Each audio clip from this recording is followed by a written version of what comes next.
ఒక్క విషయంలో నేను గౌరవనీయులు బట్టి విక్రమార్కకి నా హృదయపూర్వక కృతజ్ఞతలు కూడా చెప్పాలనుకుంటున్నా.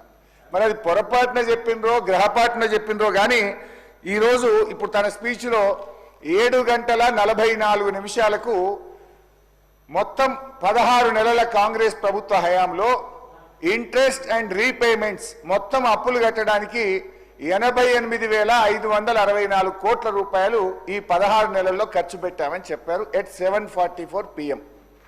గౌరవ ముఖ్యమంత్రి గారు ఈరోజు 3:58 ఇదే అసెంబ్లీలో ఏం చెప్పిండంటే మేము 1,53,359 కోట్లు అప్పులు మిత్తుల కింద చెల్లించామని ముఖ్యమంత్రి గారు చెప్పింది. అంటే 4 గంటల్లోనే ఎంత మారిపోయిందో చూడండి అధ్యక్ష. అయితే ఇక్కడ బట్టి గారు చెప్పింది నిజం, ఎందుకంటే వారు ఫైనాన్స్ మినిస్టర్గా చెప్పిండ్రు. ముఖ్యమంత్రి గారు కొంచెం ఏదైనా బురిడి కొట్టించి మేము 1,58,000 కోట్ల అప్పు తెచ్చినాం, ఇలా 1,53,000 అప్పులకే కట్టినామని కార్పొరేషన్లో లేని అప్పులు ఇలా అప్పు అంటే అధ్యక్ష రాష్ట్ర ప్రభుత్వ ఖజానా నుంచి కన్సాలిడేటెడ్ ఫండ్ నుంచి ఏదైతే మనం కడతామో అది మాత్రమే రాష్ట్ర ప్రభుత్వ అప్పు.